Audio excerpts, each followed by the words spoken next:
sneered at me after I announced my resignation, and I responded by maintaining a silent, steady gaze. Our conversation had revolved around the company's decision to cut labor costs, with particular disdain aimed at those supposedly exploiting overtime pay. Tom, too, seemed to relish the notion of trimming expenses. A week later, my phone incessantly rang with calls from the company.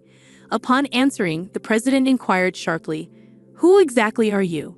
I couldn't help but scoff mockingly at the president's question. In response, I introduced myself as Lily Johnson, a 59-year-old employee with 37 years of dedicated service since my college graduation. I explained our company's role in providing administrative services, particularly catering to busy company presidents handling clerical work.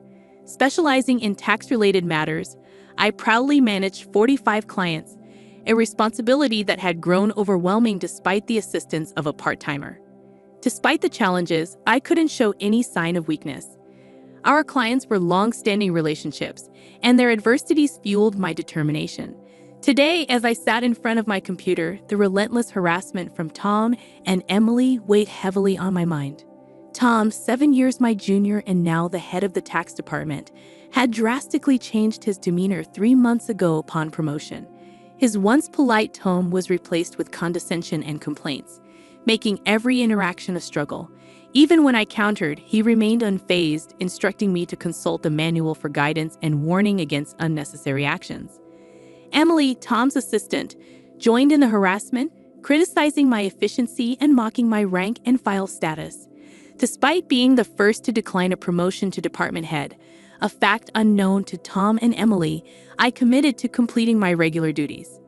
Their harassment persisted, with Tom accusing me of increasing overtime, branding it a waste.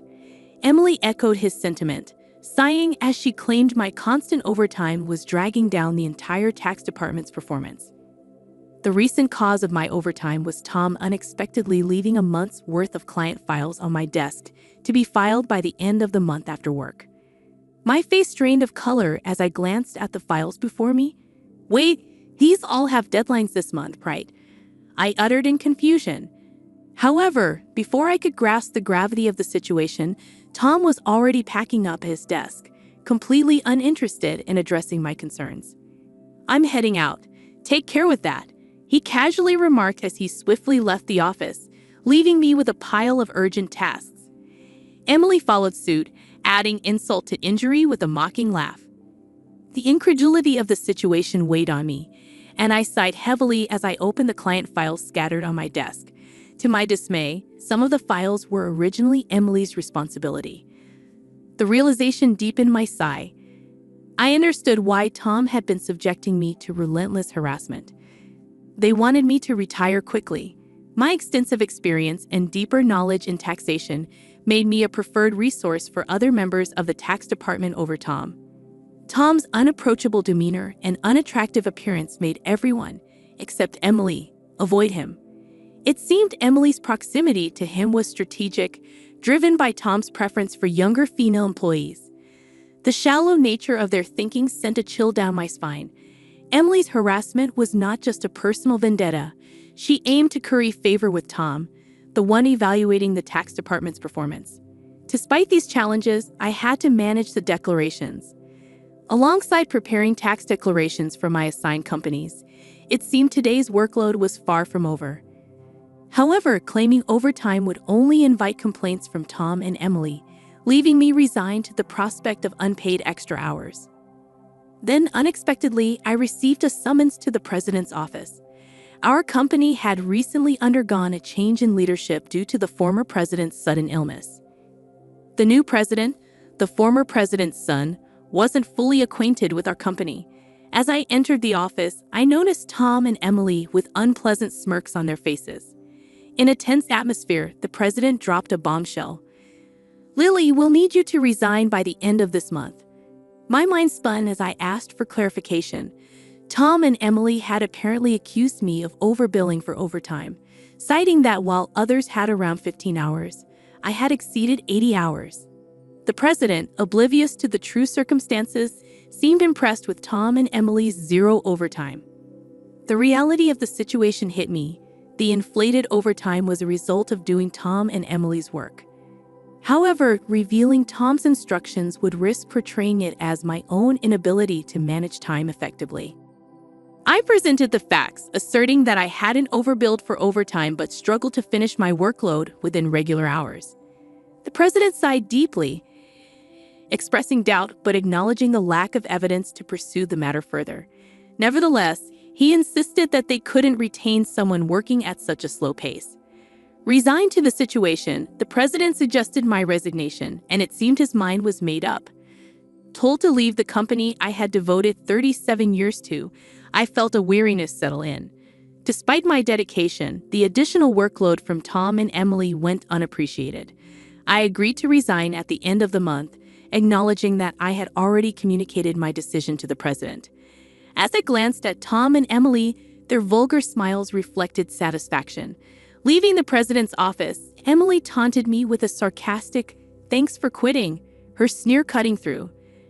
I responded with a silent stare, facing similar disdain from Tom, who shared his approval of cutting labor costs and labeled me as someone exploiting overtime pay. Observing their cheerful conversation, I pondered the handover process. Creating documents for all my clients, I ensured proper farewells and appointments with those I could meet personally. Unable to schedule a meeting with the president, I resorted to letters to inform them of my successor. A week post-resignation, enjoying a moment of relaxation at home, my mobile phone rang. Seeing the company's call, I hesitated, having already completed social insurance procedures. However, persistent calls from both the company and Tom and Emily's personal mobiles led me to answer reluctantly. As I picked up, the president urgently spoke, asking, "Who exactly are you?" I couldn't help but mockingly reply, "Just an unemployed lady who resigned from the company, nothing else." In response, the president urgently explained the chaos since my departure, 49 calls to stop transactions with the company. He pleaded for my immediate return, revealing a sense of panic in his tone.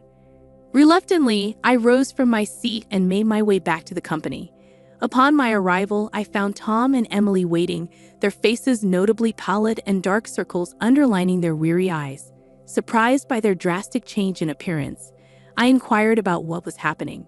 Tom glared at me and revealed, "Since you left, we've been bombarded with calls to stop transactions, not just from your clients but also from prospective companies we were planning to introduce." "What did you do?" Emily echoed the suspicion, expressing disillusionment at the thought of me resorting to underhanded tactics. Their haggard appearance suggested the toll handling cancellations. While I had not manipulated the clients, I had a hunch about the reason behind the transaction halts. Considering the inevitability of cancellations, I mumbled my thoughts aloud. Tom, however, accused me outright, insisting I had orchestrated something. He demanded I go to the president's office immediately, forcefully escorting me there. Upon entering the president's office with Tom and Emily, the president greeted me with a direct look in his eyes. Tom declared, "President, I brought her," with an air of authority, while Emily hurriedly followed suit. Ignoring their accusatory tone, the president questioned me about the abrupt halt in transactions after my departure. I took a deep breath and explained, "Our clients don't need us to manage their taxes. There are tax accountant firms that offer cheaper services. They continued with us because of me." Tom snapped back, questioning my self-worth, and Emily taunted me, both challenging my value to the company. Undeterred, I elaborated on my unique approach, offering tailored tax-saving strategies that resonated with our clients. Tom dismissed it as inefficient, arguing that their manual-based operations were more practical. The president sighed deeply, recognizing the fundamental difference in our approaches. In a serious tone, he said, "Actually," signaling a crucial revelation or decision to follow. I received a surprising call from my father, the former president. It turns out that some clients, who had stopped transactions, went directly to Dad to negotiate on my behalf. I hadn't anticipated clients going to such lengths for me. Dad emphasized that the tax department thrived because of my contributions. Not only did I manage my clients efficiently, but I also supported my colleagues' clients, possessing knowledge that even Tom couldn't match. Dad disclosed that if I hadn't declined the promotion, I would have held a higher position than a department head by now. The current president expressed regret with a pained expression. Emily appeared shocked, probably grappling with the idea that I could have been her superior. The president apologized for making me resign initially and asked if I would consider revoking my resignation. According to Dad, I was indispensable to the company. While I appreciated the change in the president's perspective, I hesitated to accept. Tom interrupted our conversation, visibly upset, and protested the president's decision, questioning why I was chosen over him. Emily echoed his sentiments, praising Tom's leadership and expressing disbelief at the preference for me. The president then sternly addressed them, revealing that since my resignation, numerous complaints had been received from the tax department, suggesting they had been shifting their workload onto others. Tom's face turned pale as the president exposed the fact that he had been pushing the preparation of client declaration forms onto subordinates, including Emily's work for multiple clients. The president pointed out the irony, considering Tom had accused me of being a salary thief.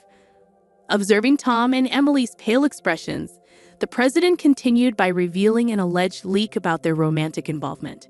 Tom struggled to defend himself, claiming he was merely mentoring Emily as her superior. However, the president produced receipts from the accounting department, indicating dining expenses filed by Tom. Confronted with evidence, Tom, sweating profusely, was unable to provide a convincing explanation. Emily, too, turned ghostly pale as the president accused them of neglecting their duties, inflating expense claims, and violating company policy by having an affair in the office while being married. In a calm and straightforward manner, the president declared the termination of their employment effective immediately. Tom and Emily tried to resist, promising to retract the receipt claims and pleading for their jobs.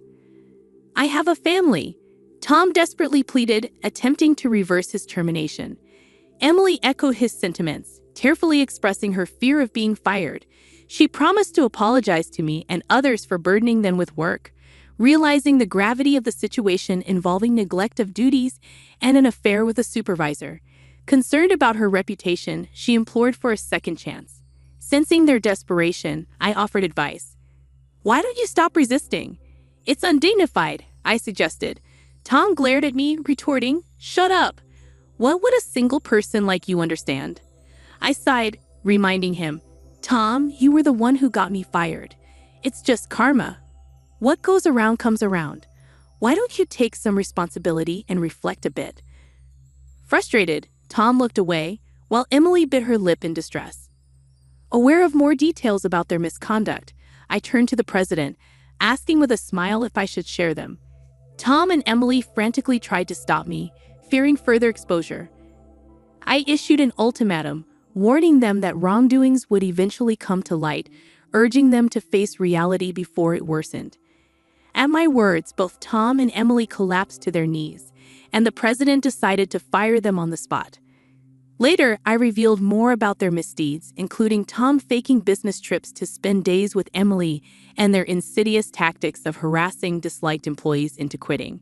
Despite my attempts to help those employees, Tom and Emily's strategies were relentless.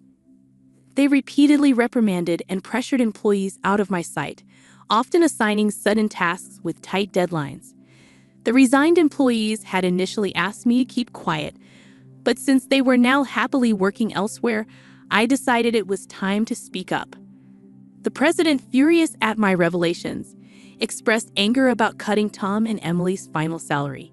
He planned to thoroughly investigate past inflated expense claims. Tom, with tears in his eyes, begged the president not to cut his salary, fearing the impact on his family. As the truth unraveled, Tom's affair with Emily came to light, leading to Tom's divorce. The two now face claims for compensation in the divorce lawsuit, marking the consequential aftermath of their actions. I became aware of the situation when Tom reached out to me, seeking assistance in persuading the president to reconsider their firing. Emily and Tom found themselves in dire straits. Despite their efforts, they struggled to secure new jobs in the tax industry. The industry's close-knit nature meant that word of their misdeeds spread rapidly, making potential employers hesitant to hire them. Desperate for income to cover divorce compensation and living expenses, they resorted to day labor at construction sites, a stark departure from their previous office roles. Emily would often call me in tears, pleading for help. "Lily, please help. I only wanted a better life, and I never truly liked Tom," she'd cry. However, I couldn't ignore the fact that their predicament was a consequence of their own actions. Many, including myself, had been impacted by their behavior. I reminded Emily that the consequences were a result of her choices. "You can't unring a bell," I told her firmly. Facing hardships was the consequence of her decisions. Emily's despair echoed through her protests. Despite her regrets, the outcome remained unchanged. As for me, I chose to distance myself from the chaos of the corporate world. Despite the president's pleas for my return, I declined. Once told to resign, I had no desire to return. Instead, I found solace in assisting at a friend's tax office, supplementing my income and enjoying a more relaxed lifestyle. In the future, I entertained the idea of starting my own office, where I could serve my clients without the constraints of corporate bureaucracy. In my own space, I could fully dedicate myself to my clients' needs. As a tax accountant, I aspired to be on equal footing with my clients, providing service without superiority. This marked the beginning of a new chapter in my life, one filled with excitement and opportunities to pursue what truly mattered to me. My second life had just begun, and I eagerly anticipated the journey ahead.